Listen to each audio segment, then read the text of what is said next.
शेखर, मेरी बात को ध्यान से सुनो और समझने की कोशिश करो। आखिर तुम इस बात को मान क्यों नहीं लेते कि अनीता अब इस दुनिया में नहीं है, छोड़कर जा चुकी है तुम्हें। 3 साल हो गए हैं उसकी मौत को, और तुम अब तक इस सच्चाई को स्वीकार नहीं कर पा रहे हो। आखिर क्यों? तुम्हारे न मानने से अनीता वापस तुम्हारी जिंदगी में नहीं आ जाएगी।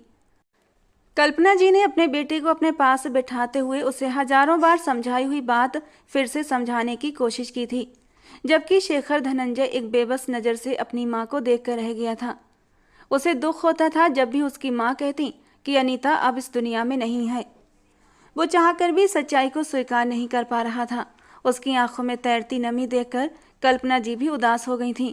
देखो शेखर, मेरा मकसद तुम्हारा दिल दुखाना नहीं, बस माँ हूं ना तो तुम्हारी तकलीफ बर्दाश्त नहीं होती। तुम भी अपनी ज़िंदगी में आगे बढ़ोगे, हंसोगे, मुस्कुराओगे, ज़िंदगी को एंजॉय करोगे तो मुझे भी अच्छा लगेगा। और सबसे बड़ी बात, तुम्हारा ये 3 साल का बेटा समीर, आखिर इसकी क्या गलती है? इसको क्यों तुमने उदासियों के हवाले कर दिया है? आखिर कब तक तुम इस बात को झुठलाते रहोगे कि अनीता इस दुनिया में नहीं है और तुम्हारे इस 3 साल के बेटे को माँ की सख्त ज़रूरत है? वो जो अभी अभी ऊपर से उतरकर नीचे आया था, ऑफिस जाने के लिए बिल्कुल तैयार था। कल्पना जी उसे अपने पास बिठाकर फिर से अपनी बात मनवाने की हर मुमकिन कोशिश कर रही थी। हालांकि वो इन बातों से काफ़ी चिढ़ जाता था। इस वक्त भी उसने अपनी आंखों की आई नमी को अंदर ही अंदर कहीं छुपा लिया था और गुस्से से बोला, ममा आप क्यों हर बार यही बात लेकर बैठ जाती हैं? क्या आपको इस टॉपिक के अलावा कोई दूसरा टॉपिक नहीं मिलता?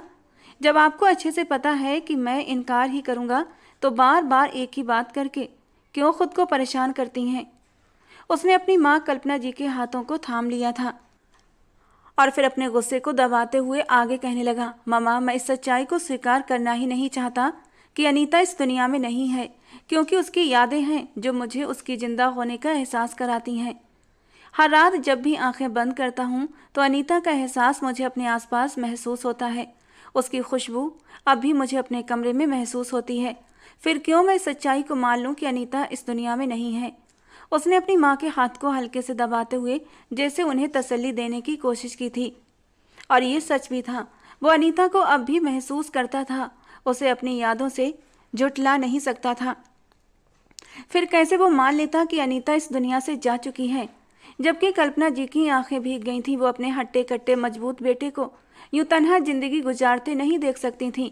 अभी तो उसके आगे एक पहाड़ सी जिंदगी पड़ी थी। इसके अलावा उनके पोते समीर को भी माँ की ज़रूरत थी। वो बूढ़ी जान अब उसे संभालने से मजबूर हो चुकी थी। शेखर, भगवान के लिए मेरी बात समझने की कोशिश करो। मेरी बूढ़ी हड्डियों में अब इतना दम नहीं कि मैं तुम्हारे बेटे को संभाल सकूं। वो दिन ब दिन शरारती होता जा रहा है। अब उसके कदम के साथ कदम मिलाकर मैं नहीं चल सकती। पूरे 3 साल से संभाला है उसे, लेकिन अब ये तुम्हारी जिम्मेदारी है कि तुम उसके लिए एक अच्छी सी माँ लेकर आओ। और मेरी नज़र में एक ऐसी लड़की है जो इस रिश्ते को बहुत अच्छे से निभाएगी, समीर को सगी माँ की तरह प्यार देगी। और वो लड़की कोई और नहीं बल्कि श्रेया है। और श्रेया का नाम सुनकर शेखर ने हैरान होकर अपनी माँ को देखा था। वो श्रेया, वो खुद भी अभी बच्ची है, वो मेरे बच्चे को संभालेगी। आप ही कैसी बहकी बहकी बातें कर रही हैं मामा? अरे बेवकूफ़, बच्ची नहीं है, अगले महीने पूरे 18 साल की हो जाएगी। वो एक गहरी सांस लेकर खामोश हो गया था। फिलहाल वो इस टॉपिक को यहीं दबा देना चाहता था, लेकिन अपनी माँ के चेहरे पर बेबसी देखकर वो एक पल के लिए खुद भी बेबस हो गया था। उसने गहरा सांस लेते हुए अपनी माँ के हाथों को छोड़ दिया था। प्लीज़ मामा, मुझे थोड़ा सा वक्त दें, सोचने समझने दें। मैं इतनी जल्दी अचानक ये फैसला नहीं कर सकता। आपको मालूम है अच्छी तरह से कि मेरे दिल में जो अनीता की जगह है वो कोई और नहीं ले सकता। मैं किसी और को वो जगह दे ही नहीं सकता। मेरा दिल इस बात के लिए राजी नहीं है। वो जैसे सदियों का थका हुआ सा लग रहा था। मैं श्रेया को अनीता की जगह देने का नहीं कह रही शेखर, तुम बस उसे अपनी पत्नी होने का नाम दे दो, महबूबा का दर्जा मत दो। वो तुम्हारे बच्चे की माँ खुद ही बन जाएगी। क्या तुम्हें नज़र नहीं आता कि वो रोज़ किस तरह उसका हालचाल पूछने के लिए इतनी दूर से हवेली आती है? क्या तुम्हें नज़र नहीं आता श्रेया समीर से कितनी मोहब्बत करती है? वो उसके लिए एक अच्छी माँ साबित होगी। समझदारी से फैसला करो शेखर, इससे पहले कि देर हो जाए और वो किसी और की हो जाए। उन्होंने उसे खबरदार करते हुए कहा था। मामा, क्या ज़रूरत है? मुझ जैसे इंसान से वो शादी करेगी? वो मुझसे अच्छा इंसान डिजर्व करती है। भला वो मुझ जैसे इंसान से शादी क्यों करेगी जो पहले से शादीशुदा है और एक बच्चे का बाप भी है? फिर भला वो मुझसे शादी करने के लिए राजी क्यों होगी, जबकि वो एक कुंवारे लड़के से भी शादी कर सकती है जो उसकी उम्र का होगा? उसने अपनी माँ को इस रिश्ते की नाजुकता का एहसास दिलाने की कोशिश की थी कि इस रिश्ते का कोई जोड़ नहीं बनता था, क्योंकि शेखर 30 साल का था जबकि श्रेया सिर्फ 18 साल की थी। उम्र का इतना ज़्यादा फर्क शेखर के दिल को राजी करने में नाकाम था। जब हर कोई राजी है, सिर्फ तुम्हारी हाँ की देर है, तो तुम्हें क्या प्रॉब्लम है? उसके माँ बाप राजी हैं, मैं राजी हूँ, तुम्हारा बच्चा भी श्रेया से बहुत खुश है और श्रेया खुद उसकी माँ बनने के लिए तैयार है, तो फिर तुम क्यों उसकी ख्वाहिश में रुकावट बने हो? अब बस मैं तुम्हारी एक न सुनूंगी। इससे पहले वो इस टॉपिक को और भी आगे बढ़ाती, शेखर ने उनके गले में बाहें डाल दी थीं। मेरी प्यारी सी ममा, छोड़ो ना, कौन राजी है कौन नहीं। फिलहाल तो मुझे भूख लगी है, मेरे लिए नाश्ता मंगवाएं, बल्कि मुझे आपके हाथ का पराठा खाना है, बना दें प्लीज़। उसने बात बदलने की कोशिश की थी और माँ को किचन में भेज दिया ताकि ये टॉपिक ही ख़त्म हो जाए, और वो इस बात में कामयाब भी हो गया था। वो फ़ौरन नाश्ता बनाने के लिए किचन में चली आई थी। थैंक गॉड, माँ तो मेरे पीछे ही पड़ गई हैं, लगता है मेरी शादी करवा कर ही दम लेंगी। उनके जाते ही शेखर धनंजय ने सर झटका। वो इस टॉपिक से हमेशा बचता था, लेकिन उसकी माँ उसे इस टॉपिक पर ले ही आती थी। अभी तो वो बच गया था, लेकिन आखिर कब तक बचता? कभी न कभी उसे दूसरी शादी करनी ही थी। वो ऑफिस से थका हारा घर पहुंचा तो उसने फौरन से अपने 3 साल के बेटे समीर को आवाज़ लगाई थी। समीर, कहाँ हो बेटा? आप कहाँ हो? देखो पापा आ गए हैं। उसकी एक आवाज़ में समीर दौड़ा उसके पास चला आता था, लेकिन इस बार नहीं आया तो उसे परेशानी हुई थी। सुनो, समीर कहाँ है? नज़र नहीं आ रहा? उसने पास से गुजरती नौकरानी से पूछा था। साहब जी, वो कमरे में है, बहुत जिद कर रहा था, बड़ी मालकिन से भी नहीं संभल रहा था। नौकरानी की खबर पर वो भागा दौड़ा अपने कमरे में पहुंचा था। वहां समीर घुटनों में सर दिए रो रहा था, जबकि उसे रोता देख शेखर तड़प उठा था। उसने आगे बढ़कर समीर को अपनी बाहों में भर लिया था। मेरा बच्चा क्यों रो रहा है? किसी ने कुछ कहा है? शेखर ने उसके बालों में हाथ फेर कर कहा। आप चले जाइए पापा, मुझे आपसे बात नहीं करनी, मैं आपसे नाराज हूँ, बहुत गुस्सा हूँ। वो तोतली जबान में कहता हुआ उसे बहुत प्यारा लगा था, लेकिन वो उससे रूठा हुआ था। ये बात उसको समझ न आई कि क्या हुआ था। क्या हुआ मेरे बच्चे को? किसी ने गुस्सा किया है? किसी ने डांटा है मेरे बेटे को? उसने उसके चेहरे को अपने हाथों में लिया तो समीर ने उसका हाथ झटक दिया। पापा, श्रेया चली गई है, मैंने श्रेया को बोला था ना जाओ, लेकिन वो चली गई। उसने रोते हुए अपने बाप को शिकायत लगाई थी। कोई बात नहीं बेटा, आपके पापा आ गए हैं ना, अब आपके साथ बहुत सारा खेलेंगे, आपका ध्यान रखेंगे, आपको खाना खिलाएंगे, है ना? पापा के साथ खेलोगे ना? उसने उसे गोद में उठाकर मोहब्बत से पुचकारते हुए कहा था, तो वो और भी ज़्यादा रोने लगा। मुझे आपके साथ नहीं खेलना, मुझे श्रेया के साथ खेलना है, मुझे श्रेया पसंद है, मुझे श्रेया चाहिए। वो उसकी गोद से निकलने की कोशिश करने लगा, उसकी बाहों में मचलने लगा। अच्छा बाबा, बस रोते नहीं, अभी चुप हो जाओ। शेखर की तो जान पर ही बनाई थी, वो रोए जा रहा था और शेखर उसे कंधे से लगाकर चुप करवाने की हर मुमकिन कोशिश कर रहा था। काश अनीता, तुम इतनी जल्दी न जाती, हमारी मोहब्बत की निशानी आज तुम्हारी याद में तड़प रही है, तुमने बहुत जल्दी कर दी जाने में। मेरा बेटा अकेला हो गया है, तुम्हें बहुत याद करता है, काश तुम वापस आ सकती। वो ऑफिस से आकर अपने बेटे को कंधे से लगाए काफ़ी देर तक कमरे में टहलता रहा, यहाँ तक कि समीर चुप होकर उसके कंधे पर ही सो गया था। लेकिन सोते हुए भी उसकी सिसकियाँ शेखर के दिल पर कहर ढा रही थीं। मेरा प्यारा बेटा, ये वक्त भी गुजर जाएगा, मैं और तुम, हम दोनों संभल जाएंगे, बस कुछ ही वक्त बाकी है, उसके बाद सब कुछ ठीक हो जाएगा। उसने अपने बेटे को कंधे से उतार कर धीरे से बेड पर लिटाया था और फिर उसके चेहरे से बाल हटाकर उसके माथे पर अपने होंठ रख दिए थे और फिर उसके ऊपर कंबल डालकर धीमी आवाज़ में उसे कहने लगा, सुकून से सो जाओ मेरे बच्चे। उसकी आवाज़ में नमी घुली हुई थी। बस अब बहुत हो गया, मैं देख रही हूँ तुम बेबस हो, लेकिन अपनी अना के हाथों तुम चुप हो, लेकिन अब मैं और बर्दाश्त नहीं कर सकती। उन दोनों बाप बेटों की ये हालत दरवाजे में खड़ी कल्पना जी ने गौर से देखी थी और ख़ुद से वादा कर लिया कि अब इन दोनों बाप बेटों को यूं तन्हा नहीं देख सकती। एक पक्के इरादे के साथ वो वापस पलट गईं। हाँ बस, अब आप जल्दी से हमें शादी की तारीख दे दें, हमें बेसब्री से इंतज़ार है कि श्रेया हमारे घर में दुल्हन बनकर आ जाए। समीर का अब उसके बगैर गुजारा नहीं, वो रो रो कर सोता है, मेरा दिल जलता है। वो फ़ोन पर किसी से बात कर रही थी कि शेखर सुबह सुबह नाश्ते की मेज़ पर आया था, लेकिन उनकी बातचीत पर जैसे उसके कदम जम से गए थे। जी जी बिल्कुल, हम सब सादगी से करना चाहते हैं। बस एक छोटा सा फंक्शन होगा, घर के ही लोग होंगे और दोनों की शादी करवा देंगे। आप फिक्र ना करें, हम उसका बहुत ध्यान रखेंगे। बस उसे हमारे समीर का ध्यान रखना पड़ेगा। और फिर समीर भी तो उससे कितना प्यार करता है, उसे बिल्कुल अपनी माँ की तरह मानता है, उसके बगैर नहीं रहना चाहता। वो मुस्कुराकर सामने फ़ोन पर किसी से कह रही थी और शेखर का दिल चाहा कि वो फ़ोन का कनेक्शन ही कट कर दे। जी जी बिल्कुल, अगले हफ्ते की तारीख सही रहेगी, संडे का दिन होगा, शेखर की भी छुट्टी होगी। आपको कोई एतराज़ तो नहीं ना इस रिश्ते पर? वो जैसे किसी से मुस्कुराकर पूछ रही थी और शेखर हैरानी से पत्थर बना उन्हें देखता रह गया था। ये क्या कर बैठी हैं आप? आपने मुझसे पूछना भी गवारा नहीं किया? गुस्से में कुर्सी खींचकर वो बैठते हुए बोला था। उसकी आवाज़ में एक सदमा था। तुमसे नहीं पूछा? ये बात तो सरासर गलत है। कई दिनों से तुमसे पूछ रही हूँ, हर बार की तरह तुम्हारा जवाब ना में होता है, और अब मुझे जो सही लगा मैंने वही किया है। कल्पना जी अब थक चुकी थीं। लेकिन मामा, आपका ये फैसला मुझे मंजूर नहीं। आप अभी के अभी उन्हें फ़ोन करें और उन्हें मना कर दें। समीर को मैं खुद संभालूंगा, और उस लड़की को मना कर दें वो यहाँ ना आया करे। वो आती है, समीर के साथ कुछ टाइम खेलती है, फिर उसे यूं ही तड़पता छोड़कर चली जाती है।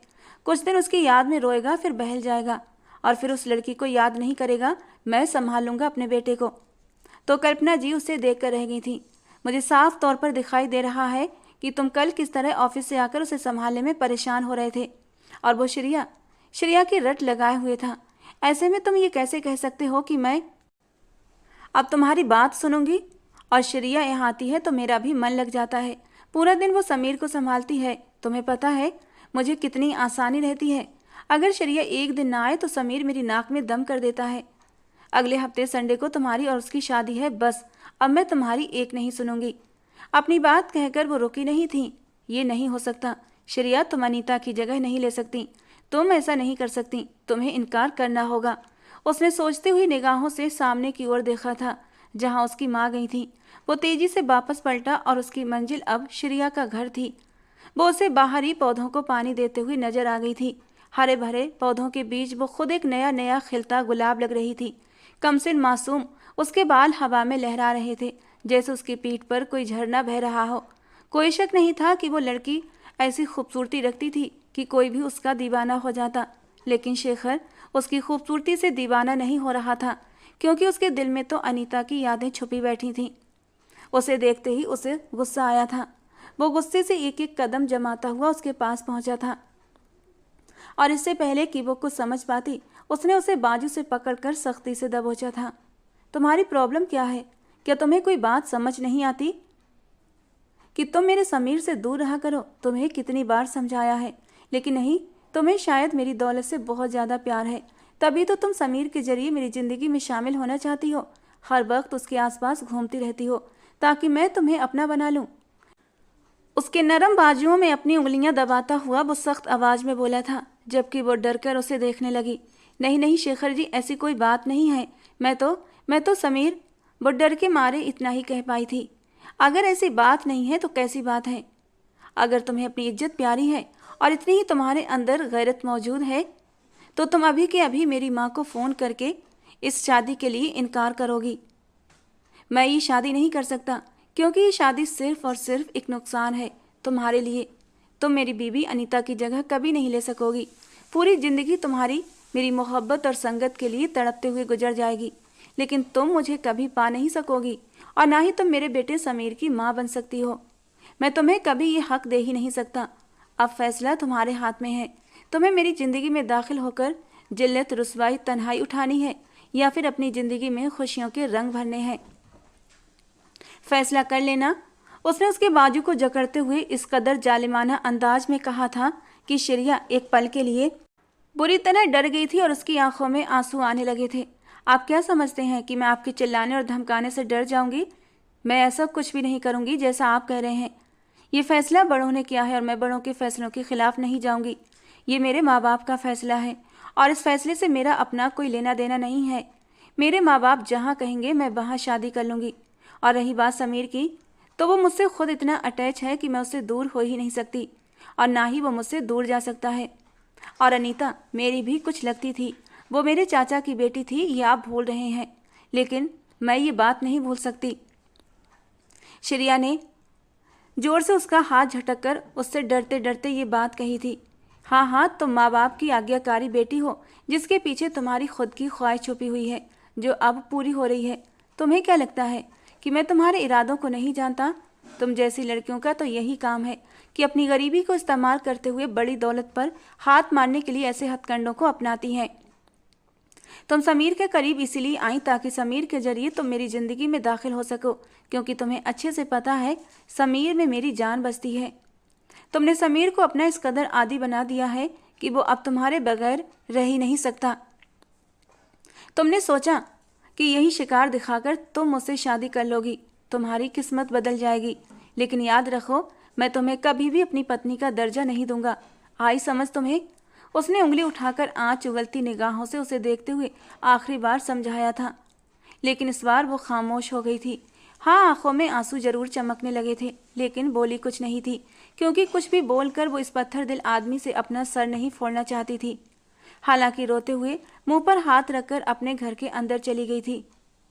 अरे शेखर बेटा, तुम आए हो, आओ ना अंदर, बाहर क्यों खड़े हो? श्रेया की माँ ने उसे देखा तो फौरन उसके करीब आई थी और उसे अंदर आने का कहने लगी। कुछ भी हो, वो इन लोगों की बड़ी इज्जत करता था, वो मना भी नहीं कर सकता था। अब वो पूरी तरह फंस गया था।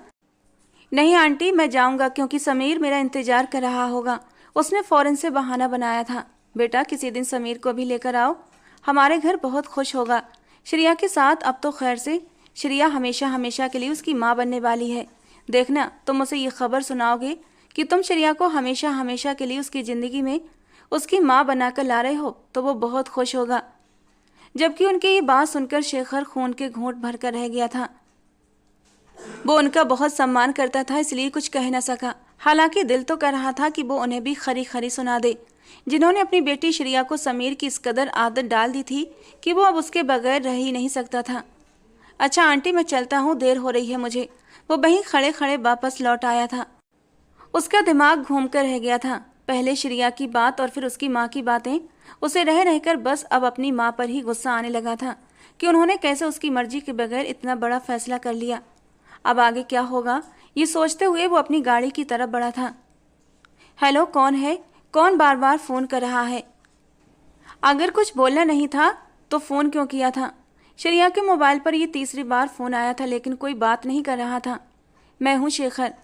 शादी को सिर्फ 2 दिन रह गए हैं और तुमने अभी तक इनकार नहीं किया। क्या सोच रही हो तुम? आखिर इनकार क्यों नहीं कर रही हो? उसने बगैर किसी लगी लिपटी रखे उसे सुनाना शुरू कर दिया था। देखिए, मैं आपको पहले ही बता चुकी हूँ कि मैं इनकार नहीं करूँगी, और आप क्यों मेरे कंधे पर रखकर बंदूक चलाना चाहते हैं? अगर आपको ये रिश्ता पसंद नहीं, अगर आप मुझसे शादी नहीं करना चाहते, तो आप खुद इनकार क्यों नहीं कर देते? मुझसे इनकार करवाकर मुझे सबकी नज़रों में गिराना क्यों चाहते हैं? मुझे बुरा बनाना क्यों चाहते हैं? आखिर आप चाहते क्या हैं? क्यों मेरी ज़िंदगी को इस कदर मुश्किल बना दिया है आपने? मैं तो अब आपके बेटे के पास आती भी नहीं। उसकी आवाज़ में आंसुओं की नमी घुलने लगी थी। देखो, ये तुम्हारे ही भले के लिए कह रहा हूँ। मैं अपनी माँ को समझा समझा कर थक चुका हूँ, और अपनी माँ की तरफ से मायूस होने के बाद ही मैं तुमसे ये बात कर रहा हूँ कि तुम अपनी तरफ से कोशिश करके देख लो कि ये शादी किसी तरह रुक जाए। इसमें तुम्हारी ही भलाई है, वरना तुम्हें नुकसान उठाना पड़ेगा, और मैं नहीं चाहता कि तुम नुकसान उठाओ। तुम्हारी अपनी ज़िंदगी है। सिर्फ 18 साल की हो तुम। तुम्हारी और मेरी उम्र में बहुत ज़्यादा फ़र्क है। किसी भी तरह ये शादी ठीक नहीं है। ये एक बेजोड़ रिश्ता है। तुम समझने की कोशिश करो। अभी तुम्हारे पास पूरे 2 दिन बाकी हैं। जल्दी से कोई फैसला करो और फिर मुझे बताओ कि तुम्हें क्या करना है। अब वो धीरे धीरे उसे समझाने लगा था, लेकिन वो समझने के लिए तैयार ही कहाँ थी। वो कैसे शेखर को बताती कि समीर के साथ साथ वो भी उसके दिल पर अपनी मोहब्बत के पंजे जमाकर बैठ चुका था। श्रेया लाख शेखर की मोहब्बत को अपने दिल से निकालने की कोशिश करती, लेकिन वो भी ऐसी जिद्दी मोहब्बत थी कि निकलने का नाम ही नहीं लेती थी। वो उदास रहने वाला, हर वक्त अपनी नाक पर गुस्सा रखने वाला नकचड़ा सा शेखर धनंजय कब श्रेया के दिल पर दस्तक दे बैठा था, श्रेया खुद नहीं जानती थी। हालांकि उसे अच्छे से पता था कि दोनों की उम्रों में काफ़ी फ़र्क है, लेकिन फिर भी वो इस दिल का क्या करती जो सिर्फ और सिर्फ शेखर के लिए मचलता था। हेलो। जब श्रेया कुछ न बोली तो शेखर ने श्रेया को दोबारा बुलाया था। जी जी, मैं सुन रही हूँ, आप बोलिए। तो तुम्हारा क्या फ़ैसला है? तुम बात करोगी ना अपने माँ बाप से? देखिए, आप मुझे परेशान ना करें। मैं अपने माँ बाप के फैसले के खिलाफ नहीं जा सकती। मैं अब इससे आगे कुछ नहीं कर सकती, उसने रोते हुए कहा था। उसके रोने पर शेखर एकदम हैरान रह गया था, लेकिन अगले ही पल गुस्से के मारे खौल उठा था। तुम एक नंबर की बेवकूफ़ लड़की हो। मैं तुम्हें ऑफर दे रहा था कि तुम इस रिश्ते से इनकार करके आज़ाद हो जाओ, लेकिन कान खोलकर सुन लो, अगर ये शादी हुई तो तुम बहुत पछताओगी। मेरी नफ़रतों को, मेरे जुनून को, मेरी शिद्दतों को सह नहीं पाओगी। अपनी उम्र देखो, अपना कद देखो, जरा सी हो तुम।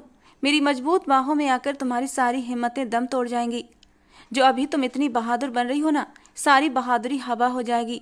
मेरे गुस्से को, मेरी शिद्दतों को हवा मत दो श्रिया, वरना बहुत पछताओगी। इस बार उसने उसे दूसरे तरीके से डराना चाहा था, जबकि श्रिया का दिल एक पल के लिए कांप उठा था। इस बात में कोई शक नहीं था, वो नर्म नाजुक मोम की गुड़िया की तरह 18 साल की कमसिन लड़की थी, जबकि वो 30 साल का हट्टा कट्टा, 6 फुट से निकलता मजबूत कद काठी और गुस्से का तेज शेखर धनंजय। बाकी उसके सामने वो एक छोटी सी गुड़िया लगती थी।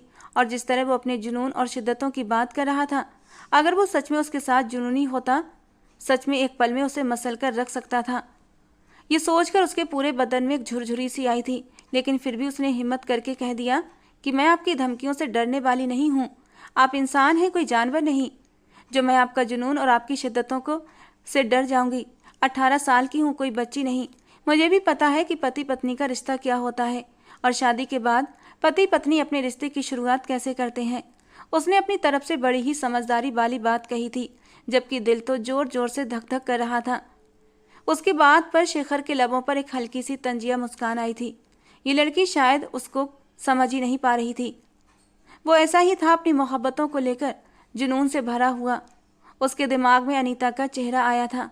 शादी की पहली रात उसके जुनून को देखकर वो डर गई थी, लेकिन उसने उसे बड़े ही प्यार से संभाला था, अपनी बाहों में समेटा था और धीरे धीरे अपने जुनून को उस पर लुटाता हुआ उसे मदहोश कर गया था। और फिर अनीता को भी उसके जुनून की आदत लगने लगी थी।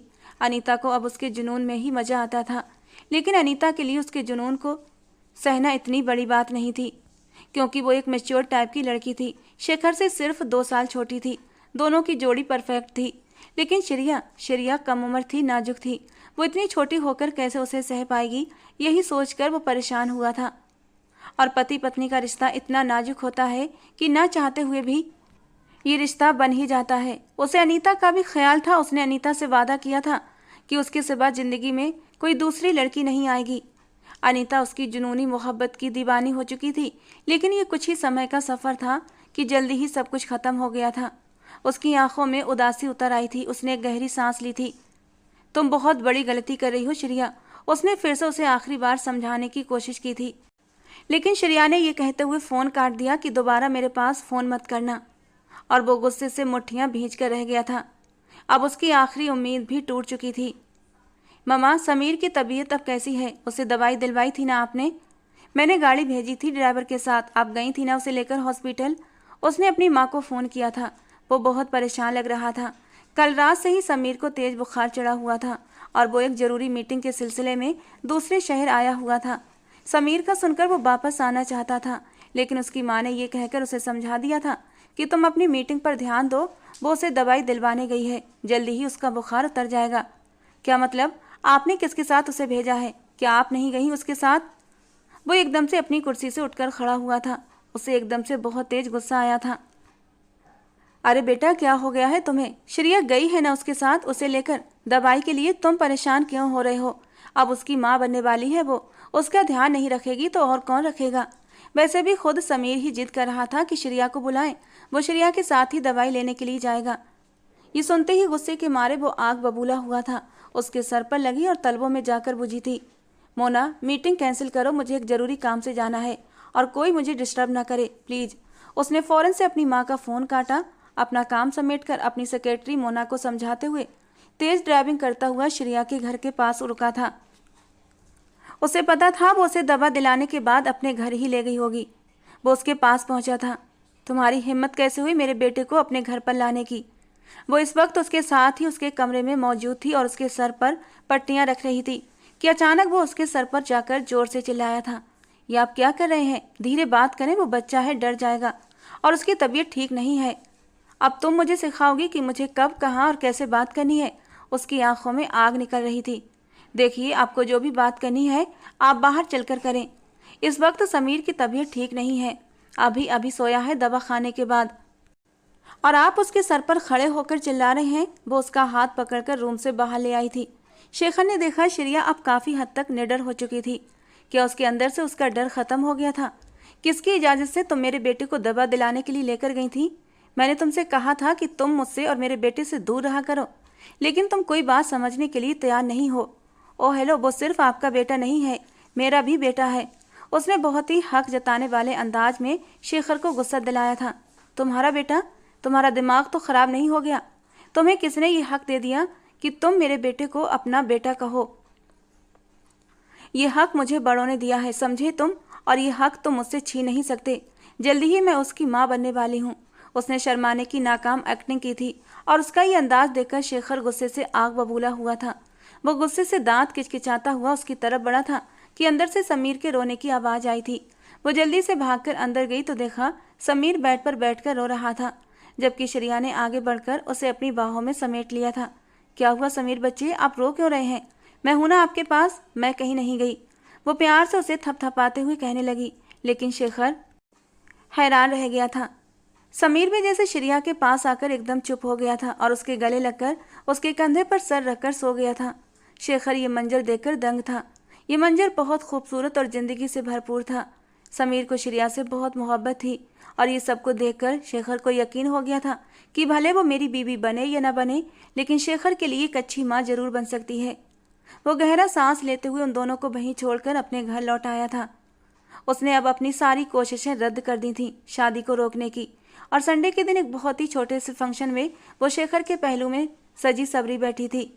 शेखर से जब पंडित जी ने उसकी मांग में सिंदूर भरने के लिए कहा तो शेखर के हाथ कांप कर रह गए थे। उसने धुंधली आंखों से सामने देखा था, जहां उसे अनीता का धुंधला धुंधला सा चेहरा दिखाई दे रहा था। वो धीरे धीरे चलती हुई उसके करीब आ रही थी। शेखर, अब जबकि तुमने श्रेया से शादी करने का मन बना ही लिया है तो तुम्हारे हाथ क्यों कांप रहे हैं? आगे बढ़कर उसकी मांग में सिंदूर भर दो। उसने सामने खड़ी अनीता को देखा था, जिसकी आंखों में आंसुओं की नमी थी। अनीता, मैं तुम्हारी जगह किसी को नहीं दे सकता। शेखर की आंखों में भी आंसू झिलमिलाने लगे थे। समीर के लिए, हमारी मोहब्बत की निशानी के लिए तुम्हें ये करना पड़ेगा शेखर। अगर तुम्हें लगता है कि तुम श्रेया को अपनी ज़िंदगी में शामिल करके मेरे साथ गलत कर रहे हो तो ऐसा हरगिज नहीं है। अनीता ने उसके हाथ को अपने हाथों में लिया था और उसे तसल्ली देते हुए कहा, मुझसे नहीं होगा अनीता, ये बहुत मुश्किल है। शेखर की आंखों से 2 आंसू टूट कर गिरे थे। तुम्हें ये करना पड़ेगा शेखर, अपने लिए नहीं तो समीर के लिए, क्योंकि उसे इस वक्त सबसे ज़्यादा माँ की ज़रूरत है। अनीता की आंखों में नमी झिलमिलाने लगी थी। शेखर का दिल चाहा कि उसकी आंखों से सारे आंसू चुन ले। वो दिन वो कैसे भूल सकता था जब वो बिस्तर पर पड़ी थी, बेहिस बेजान। डॉक्टर ने उसके हाथ में एक नन्हा सा वजूद देते हुए कहा था, आपको बेटा हुआ है, लेकिन अफसोस आपकी पत्नी बच न सकी। और वो कितनी ही देर तक अविश्वास से डॉक्टर की ओर देखता रह गया था और फिर धुंधलाई हुई आंखों से अपने हाथों में थामे नन्हे से समीर को देखा था और फिर समीर को सीने में भींच कर चीख चीख कर रो पड़ा था। वो जल्दी से अनीता की ओर बढ़ा था और शेखर बार बार उसे होश में लाने की कोशिश कर रहा था, लेकिन तब तक बहुत देर हो चुकी थी। वो दिन शेखर की जिंदगी का सबसे भयानक दिन था, जिसे वो कभी याद नहीं करना चाहता था। क्या हुआ शेखर, किन सोचों में डूबे हुए हो? प्लीज भगवान के लिए मेरी नाक मत कटवा देना। शेखर की माँ कल्पना जी ने जब शेखर को यूं खामोश देखा तो फौरन उसके पास आई थी और उसे उसकी मांग में सिंदूर भरने के लिए कहने लगी। और फिर अगले ही पल उसने हाथ बढ़ाकर श्रेया की मांग में अपने नाम का सिंदूर भर दिया था। श्रेया के दिल में ढेरों सुकून उतर गया था, ये जाने बिना कि अब आगे उसकी ज़िंदगी कौन सा नया मोड़ लेने वाली थी। समीर, मेरे पास नहीं आओगे? समीर, जो हैरत से उन दोनों को इस कदर तैयार हुए देखकर किसी सोच में डूबा हुआ था, श्रेया ने उसे पुकार कर बाहें फैलाकर अपने पास बुलाया तो वो दौड़ते हुए उसके पास पहुंचा था। श्रेया, आज तुम बहुत प्यारी लग रही हो। उसने तोतली जबान में श्रेया की तारीफ की थी तो वो मुस्कुरा दी। बेटा, श्रेया नहीं मम्मा कहो, ये तुम्हारी माँ बन गई है तो तुम इसे मम्मा कहना, ठीक है मेरा बेटा। कल्पना जी ने बहुत ही मोहब्बत से समीर की गालों पर प्यार करते हुए उसे अपनी गोद में लिया था और उसे समझाने लगी। थोड़ी देर बाद ही विदाई का शोर उठा था और फिर श्रेया की विदाई होने लगी। शादी बहुत ही सादगी से हुई थी, ज़्यादा मेहमान नहीं थे। कल्पना जी ने 1-2 रस्म करने के बाद ही उसे शेखर के कमरे में पहुंचा दिया था। थोड़ी देर बाद दरवाज़ा खुला तो शेखर कमरे में दाखिल हुआ। उसके तेवर बता रहे थे कि वो इस वक्त बहुत गुस्से में है और श्रेया को लग रहा था आज उसकी खैर नहीं है। वो अंदर ही अंदर शेखर का गुस्सा सहने के लिए खुद को तैयार कर रही थी। लेकिन शेखर अब बहुत ही आराम से अपनी घड़ी उतारकर साइड टेबल पर रखने लगा। फिर उसके बाद उसने अपने जूते उतारे और उसकी एक एक हरकत को वो नोट कर रही थी। उसके बाद उसने अपनी शेरवानी उतारी और फिर बेड पर उसके सामने जाकर बैठ गया था, जबकि श्रेया अब उसे चौंक कर देखने लगी थी।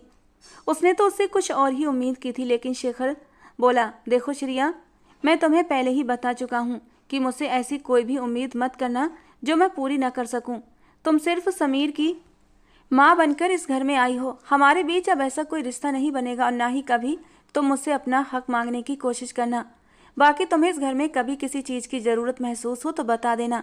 बस कभी मेरी तरफ कदम न बढ़ाना, क्योंकि मेरे मन, मेरे तन और मेरे दिल पर सिर्फ अनीता का हक है, तुम्हारा नहीं, समझी? मैंने तुम्हें पहले भी समझाने की लाख कोशिश की थी, लेकिन तुम नहीं मानी। तो अब इस तन्हाई की सज़ा तुमने खुद अपने लिए चुनी है, तो इस सज़ा को खुशी खुशी काटो। तुम्हारी मर्जी है, बेड पर भी सो सकती हो, सोफे पर भी सो सकती हो, क्योंकि तुम्हें मेरी तरफ से तो कोई खतरा नहीं है।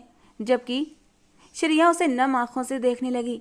पहली रात की दुल्हन को इतना बड़ा लेक्चर नसीब हो रहा था, जिसमें उसका दूल्हा उससे कह रहा था कि वो ना उसके दिल पर हक रखती है, ना ही उसके मन पर, ना उसके तन पर। जबकि वो साफ कह रहा था कि मेरी ज़िंदगी में सिर्फ 3 लोगों की अहमियत है, मेरी माँ, मेरी बीबी अनीता, उसके बाद समीर। इसके अलावा मैं अपनी पर्सनल लाइफ में तीसरे को इंटरफेयर करने की इजाज़त नहीं दूंगा। अब भी तुम्हारे पास वक्त है श्रेया। श्रेया के कान में फिर से शेखर की आवाज़ गूंजी थी, तुम चाहो तो अभी मुझे छोड़कर जा सकती हो, मैं तुम्हें खुशी खुशी आज़ाद कर दूंगा। जबकि श्रेया अब उसकी बात पर काफ़ी देर तक कुछ नहीं बोली थी और फिर थोड़ी देर बाद बोली, मैं बहुत थक गई हूँ, मैं कपड़े बदल कर आराम करना चाहती हूँ। जब श्रेया ने मुंह खोला तो शेखर हैरान हुआ था। मैं क्या बात कर रहा हूँ और तुम मुझसे क्या बात कर रही हो? तुम्हें मेरी बातें समझ नहीं आती या तुम जानबूझकर नादान बन रही हो? इससे आगे उसने आगे बढ़कर अपने फौलादी हाथों से नाजुक सी श्रेया के बाजुओं में दबोच कर पकड़ा था और वो दर्द के मारे बिलबिला उठी थी। मैं मानती हूँ मुझे पत्नी का हक नहीं मिलेगा, मुझे पत्नी का दर्जा चाहिए भी नहीं। मैं जानती हूँ मैं सिर्फ समीर के लिए इस घर में लाई गई हूँ। मैं अपनी हदें जानती हूँ और आपको मुझसे कोई शिकायत नहीं होगी। उसने उसे अपना बाजू छुड़ाने की कोशिश की, लेकिन उसकी आंखों में आंसू भी बाहर आए थे। इसी दौरान दरवाजे पर दस्तक हुई तो श्रेया उठकर वॉशरूम की तरफ बढ़ गई थी और शेखर ने दरवाज़ा खोल दिया। क्या हुआ? सामने नौकरानी खड़ी थी, जो शेखर को देखकर डरने लगी। वो मालकिन ने कहा है कि समीर का फीडर दे दें। शेखर ने बेड की साइड टेबल पर नज़र दौड़ाई तो वहाँ उसका फीडर रखा था। समीर किसके पास है? शेखर ने परेशान अंदाज में उससे पूछा तो वो बुरी तरह घबराई थी। वो बड़ी मालकिन के पास है, वो कह रही थी आज की रात उनके पास ही रहेगा। फीडर ले जाने की बजाय समीर को यहाँ लेकर आओ। शेखर का हुक्म सुनकर नौकरानी उल्टे कदमों वापस लौट गई थी। क्या हो गया? तुम्हारी शादी की पहली रात है, कम से कम तुम आज तो उसे मेरे पास सोने दो, कल से तुम लोगों के साथ ही सोएगा। इसमें ऐसा कौन सा साइंस है तुम्हें जो ये बात समझ नहीं आ रही? शेखर की माँ थोड़ी ही देर में उसके सामने मौजूद थीं। उन्होंने शेखर को डांटते हुए कहा। साथ ही साथ उनकी नज़र श्रेया पर पड़ी, जो इस वक्त सादा से कपड़ों में बाथरूम से निकल रही थी। श्रेया, तुमने इतनी जल्दी कपड़े क्यों बदल लिए? उन्होंने हैरानी का इजहार करते हुए कहा तो वो सर झुकाकर अपनी उंगलियां चटकाने लगीं। मैंने कहा था श्रेया को कपड़े बदलने के लिए। बस आप समीर को मेरे पास भेज दीजिए, मुझे उसके बगैर नींद नहीं आती। आपको ये बात अच्छे से मालूम भी है, इसके बावजूद भी आप ये सब कुछ क्यों कर रही हैं? शेखर ने यह भी न सोचा कि श्रेया इस वक्त उसके पास मौजूद है और उसका ये कहना उसको तकलीफ दे सकता था। वो तो बस इस वक्त अपनी ही सोचे जा रहा था। जी आंटी, समीर को भेज दीजिए ना, मुझे देखेगा तो खुश हो जाएगा कि अब मैं हमेशा यहीं रहूँगी, उसे अच्छा लगेगा। श्रेया ने भी शेखर का साथ दिया तो वो कड़ी नज़रों से श्रेया को घूरने लगा और फिर अपनी माँ से कहने लगा, रहने दीजिए, मैं समीर के कमरे में उसके साथ सो जाऊँगा। ये कहने के साथ ही वो कमरे से निकलकर बाहर चला गया था। जबकि श्रेया को शर्मिंदगी का एहसास हुआ था। उसकी आंखों में एक बार फिर आंसू जगमगाने लगे थे, लेकिन उसने छुपकर अपने आंसुओं को पोंछ लिया था। तुम फिक्र ना करो बेटा, उसकी ज़िंदगी में अनीता की सबसे ज़्यादा अहमियत थी।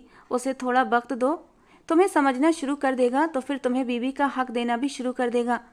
तुम अपनी तरफ से दिल छोटा मत करो, इस घर में तुम समीर की वजह से आई हो, ये बात सच है, लेकिन अब तुम्हें शेखर के दिल में अपनी जगह बनानी है ताकि वो तुम्हें अपनी पत्नी मानना शुरू कर दे, क्योंकि पति पत्नी के बीच अगर संबंध अच्छे होंगे तभी समीर की परवरिश भी अच्छे अंदाज में हो सकेगी। पति पत्नी का रिश्ता जितना ही नाजुक होता है उतना ही मजबूत भी। ये मत सोचो कि आज की रात वो तुम्हारे करीब नहीं आया तो कभी तुम्हारे करीब नहीं आएगा। वो एक मर्द है और मर्द ऐसी औरत को कभी नज़रअंदाज नहीं कर सकता जो खूबसूरत होने के साथ साथ उसके जायज रिश्ते में भी बंधी हो। तुम समझ रही हो ना मैं जो कह रही हूँ? श्रेया को समझाते हुए कल्पना जी ने कहा तो वो सर हिलाने लगी, लेकिन सच बात तो ये थी कि उसका दिल बेहद दुखी था। अगली सुबह श्रेया तैयार होकर नीचे आई तो शेखर नाश्ता कर रहा था। जैसे ही उसकी नज़र श्रेया के चेहरे से होती हुई उसकी गर्दन पर पड़ी तो वो मुंह तक ले जाने वाला निवाला छोड़कर फौरन श्रेया के पास आया था। श्रेया जो उसे अपनी तरफ यूं गौर से देखने पर खुशफहमी पाने लगी थी, उसके आगे की बात ने उसका दिल तोड़कर चकनाचूर कर दिया था। तुम्हारे पास ये नेकलेस कहाँ से आया? इसे अभी के अभी उतारो। ये अनीता का है और इस पर सिर्फ अनीता का हक है। तुम्हारी हिम्मत कैसे हुई इस नेकलेस को अपने गले में सजाने की? जबकि शेखर के मुंह से ये सब बातें सुनकर कल्पना जी गुस्से से आगे बढ़ी थी। जबान संभाल कर बात करो शेखर, यहाँ सारे नौकर घूम रहे हैं और तुम शादी के दूसरे ही दिन अपनी बीवी से इस तरह की बात कर रहे हो। क्या हो गया है तुम्हें? क्या तुम तमीज़ भूल गए हो कि एक लड़की से, और वो भी जब तुम्हारी बीवी हो, उससे कैसे बात करनी चाहिए? क्या ये सिखाया है मैंने तुम्हें? क्या ये परवरिश की है मैंने तुम्हारी? कल्पना जी उसके पीछे खड़ी उसे बुरी तरह डांटने लगी।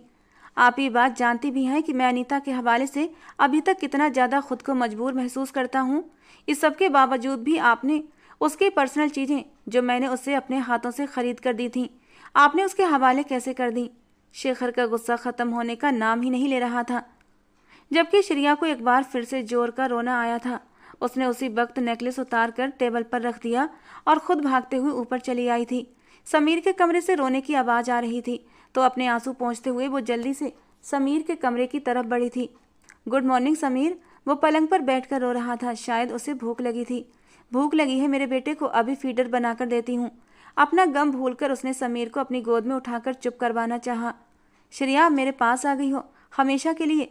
ओह सॉरी ममा, दादी ने बोला था अब आपको ममा कहूँ। मैं आपको ममा कह सकता हूँ ना? समीर ने अपने छोटे छोटे हाथों से श्रेया का चेहरा ऊंचा उठाया था और अपनी प्यारी सी तोतली बातों से उसे पूछने लगा, जी बिल्कुल मेरी जान, आप मुझे ममा कह सकते हैं। मैं आपकी माँ हूँ। मैं इस घर में रहती हूँ, आपके पापा के साथ रहती हूँ, तो फिर आपकी माँ हुई ना, आप मुझे ममा कह सकते हैं। शेखर की सारी कड़वी बातों का असर धीरे धीरे जाने लगा था। वो समीर के साथ बेहद बिजी हो गई थी। चलो अब अपने फीडर को पी लो, फिर मैं आपको नहला देती हूँ, ठीक है? उसने उसे गोद में उठाकर वॉशरूम की तरफ कदम बढ़ाए कि तभी समीर उसकी गोद में बहुत ज़्यादा खिलखिलाकर हंसने लगा था। वो उसके साथ मस्ती कर रही थी। ये मंजर अपने आप में एक पूरी दुनिया समेटे हुए था। समीर कहाँ हो बेटा? इससे पहले कि शेखर कुछ और कहता, सामने का मंजर देखकर वो एकदम से रुक सा गया था। उसने जितनी बातें श्रेया को सुनाई थी उस सब के बावजूद तो ये होना चाहिए था कि श्रेया उसके बेटे को जरा बराबर भी ध्यान न रखती और खुद को सौतेली माँ जाहिर करके रखती, लेकिन श्रेया उस पर वैसे ही मोहब्बत निछावर कर रही थी जैसे पहले करती थी। क्या मैं गलत हूँ? क्या मैं कुछ गलत कर रहा हूँ? शेखर एकदम से सोचने लगा और फिर कुछ भी कहे बगैर वापस लौट आया था। वो उसे कुछ दिन तक देखना चाहता था कि समीर उसके साथ खुश है या नहीं, लेकिन अभी अभी उसे जो नज़र आ रहा था उसमें समीर तो खुशी ही दिखाई दे रहा था। तो फिर क्या वो गलती कर रहा था? एक बहुत बड़ा सवालिया निशान था। मामा मैं ट्रिप पर जा रहा हूँ, बिजनेस ट्रिप है तो सोच रहा हूँ समीर को भी अपने साथ लेकर जाऊँ। वो भी खुश हो जाएगा, वहाँ उसका ध्यान भी भटक जाएगा। शेखर ने अपना बैग पैक करते हुए अपनी माँ से कहा तो श्रेया ने चौंक कर शेखर की तरफ देखा। वो तो बर्फीला इलाका है, समीर को ठंड लग जाएगी, वो अभी छोटा है, सिर्फ 3 साल का तो है, लेकिन श्रेया है ना उसका ध्यान रखने के लिए। तुम अकेले परेशान होते हो, श्रेया को भी अपने साथ ले जाओ। तुम दोनों शादी के बाद कहीं नहीं गए, इस तरह तुम्हारा ये हनीमून भी हो जाएगा। और पता नहीं शेखर ने क्या सोचकर फौरन अपनी माँ की बात मान ली थी। ठीक है माँ, उससे कह दें अपना सामान पैक कर लेगी, हम जा रहे हैं। जबकि श्रेया के लिए बात हैरान कर देने वाली थी, लेकिन वो तैयारी करने लगी। ये बहुत ही खूबसूरत पहाड़ी इलाकों में ठहरे हुए थे जहाँ काफ़ी ठंड थी। आप समीर को ये गर्म वाले मोजे पहनाइए वरना उसे ठंड लग जाएगी। शेखर जो अभी अभी समीर को बाहर से लेकर आ रहा था उसे मोजे पहनाने लगा तो श्रेया ने एकदम उसे टोक दिया। उसने एक नज़र श्रेया को देखा था और फिर उसे गर्म मोजे पहनाने लगा। लेकिन अगली बात पर श्रेया हैरान हुई थी। जब शेखर ने एकदम बिजी से अंदाज में उससे पूछा था, खाना खा लिया तुमने, तो उसने जल्दी से हाँ में सर हिला दिया था। समीर को भूख लगी होगी, आप उसके लिए ब्रेड वगैरह लेकर आए, मैं उसे सैंडविच बनाकर दूंगी। सैंडविच बहुत शौक से खाता है। शेखर को दिखाई दे रहा था कि 3 दिन में श्रेया ने समीर को अपना बेटा बना लिया था। इसी बीच शेखर का फ़ोन बजा। वो फ़ोन पर बात करते हुए समीर को वहीं आतिशदान के पास बिठाकर बाहर की तरफ बढ़ गया और श्रेया उस वक्त उसके सैंडविच के लिए सामान की तैयारी कर रही थी कि अचानक से समीर अपनी कुर्सी से उठा और जैसे ही आतिशदान की तरफ बढ़ने लगा, श्रेया ने ये मंजर देख लिया था। वो फौरन से आगे बढ़ी। उसे आग की तरफ बढ़ते देखकर श्रेया का दिल कांप उठा था। वो एकदम से चीखी थी, रुक जाओ समीर, आगे मत जाओ। उसने चीखते हुए उसे रोकने की कोशिश की थी, लेकिन वो बच्चा था, उसकी बात को नहीं सुन रहा था। वो जैसे ही आग की तरफ जाने लगा, श्रेया ने तेजी से भागते हुए उसे अपनी तरफ खींचा था, लेकिन समीर को बचाने के चक्कर में खुद उसका हाथ आग में बुरी तरह जल चुका था और वो दर्द की शिद्दत से तड़प उठी थी। लेकिन उसे इस वक्त सिर्फ समीर की परवाह थी। समीर, तुम ठीक तो हो ना? अपने हाथ को देखे बगैर उसने समीर को अपने गले से लगा लिया था, क्योंकि खींचने की वजह से समीर का सर जमीन में जाकर लगा था और चोट की वजह से उसके सर पर एक घूमर सा बन गया था। बेटा, इस तरह आग के पास नहीं जाते, आप जानते हैं ना आग बहुत खतरनाक होती है। फिर भी आप वहाँ जाने के लिए दौड़ रहे थे। आप खुद भी जख्मी हो गए और मम्मा को भी देखो लग गई है। उसने अपना हाथ समीर के आगे किया तो समीर उसे देखकर रोने लगा। आई एम सॉरी मम्मा, मेरी वजह से आपको लग गई, मुझे माफ़ कर दें। वो छोटा सा बच्चा था लेकिन अच्छी तरह बातचीत कर सकता था। उसने आगे बढ़कर श्रेया के सर पर प्यार कर लिया तो श्रेया अपना सारा दर्द भूल गई थी। थोड़ी देर में ही शेखर सारा सामान लेकर जैसे ही घर में दाखिल हुआ तो समीर के सर पर चोट का निशान देखकर गुस्से के मारे फट पड़ा था। श्रेया, कहाँ हो तुम? ये क्या हुआ है समीर के सर पर? शेखर की दहाड़ सुनते ही श्रेया डर के मारे कांप उठी थी। उसे पता था कि वो समीर से कितना प्यार करता है और अब उसकी चोट देखकर उसका गुस्सा करना बनता था।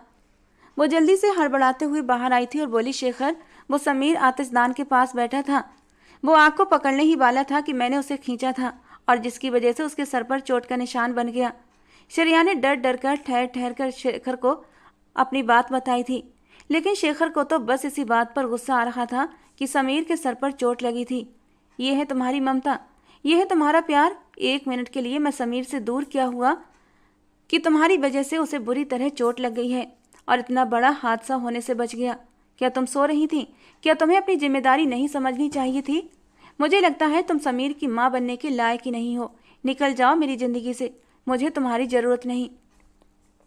उसने खड़े खड़े श्रेया को बेइज्जत कर दिया। ये भी न देखा कि उसके एक हाथ में पट्टी बंधी हुई थी और उसे बेतहाशा जलन महसूस हो रही थी और इस जलन के कारण और कुछ शेखर की बेइज्जती के कारण उसकी आंखों से आंसू बहने लगे थे। श्रेया ने कुछ भी न सोचा, बेतहाशा रोते हुए बाहर की तरफ कदम बढ़ा दिए और शेखर ने उसे रोकना जरूरी नहीं समझा।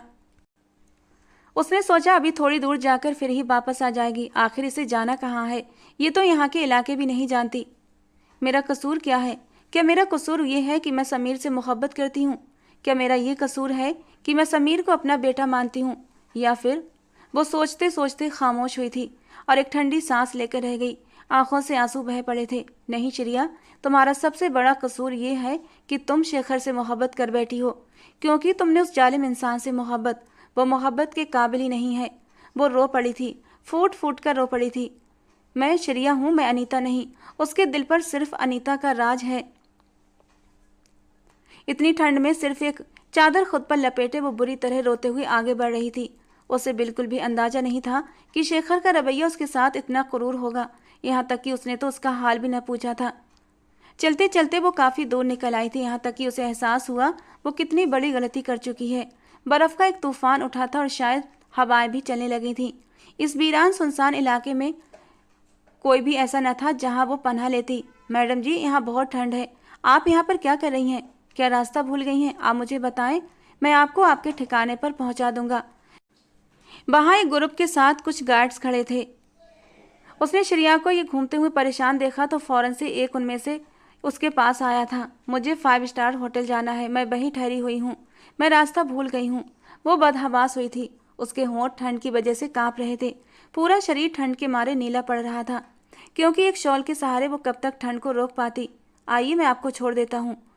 वो कोई भला इंसान था जिसने श्रेया को अपनी गाड़ी में बिठाकर होटल तक छोड़ दिया था, लेकिन पूरे रास्ते वो ठंड से ठिठुरती चली आ रही थी।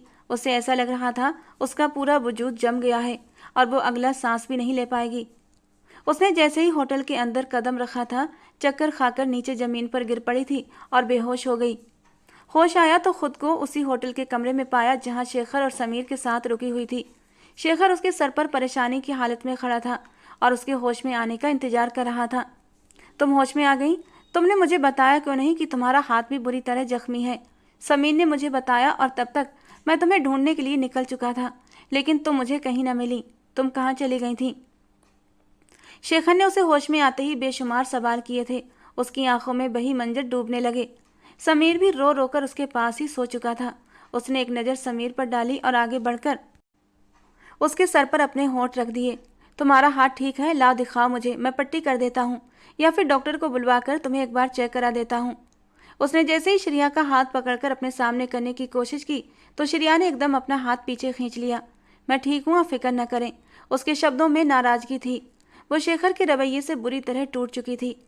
मैं जानता हूँ मैंने बहुत सख्त शब्द कहे हैं, लेकिन मैं बहुत शर्मिंदा भी हूँ। मुझे ऐसा नहीं करना चाहिए था। शेखर एकदम से बदल गया था। उसके शब्दों में शर्मिंदगी दिखाई दे रही थी। इसी बीच समीर भी कसमसाकर उठने लगा था तो श्रेया ने फौरन से उसके लिए फीडर तैयार किया था और उसके मुंह को लगा दिया, लेकिन वो जाग चुका था। अब श्रेया उसे गोद में लेकर टहल रही थी। उसके हाथ में दर्द था, लेकिन वो ये सब बड़े ही खुशी से कर रही थी। उसे अफसोस था कि वो समीर की नज़रों से कुछ देर के लिए ही सही, लेकिन दूर क्यों हुई थी। जब वो दोबारा थक कर सो चुका था तो श्रेया ने उसे बेड पर लिटाया और जैसे ही पलटने लगी तो शेखर ने एकदम से उसकी कलाई पकड़ ली थी। तुमने मुझसे शादी की है, सिर्फ मेरे बेटे का हक नहीं है तुम्हारे ऊपर, मेरा भी तुम पर हक है। ये कहते हुए उसने एक झटके से श्रेया को अपने ऊपर गिराया था। वो सीधा उसके चौड़े सीने पर जाकर गिरी थी। आज पहली बार शेखर ने उसकी खूबसूरती को इतनी गौर से देखा था। बड़ी बड़ी मासूम आंखें, मासूम चेहरा। चेहरे से होते हुए उसकी नज़र जैसे ही उसके गले पर पड़ी थी तो आंखों में एक मदहोशी उतर आई थी, क्योंकि गहरे गले से श्रेया की खूबसूरती उसे दीवाना बना रही थी। उसकी नज़रों का पीछा करते हुए श्रेया हड़बड़ाई थी और जल्दी से उसके ऊपर से उठने की कोशिश करने लगी, लेकिन शेखर ने उसे दोबारा से अपनी बाहों के शिकंजे में कस लिया था।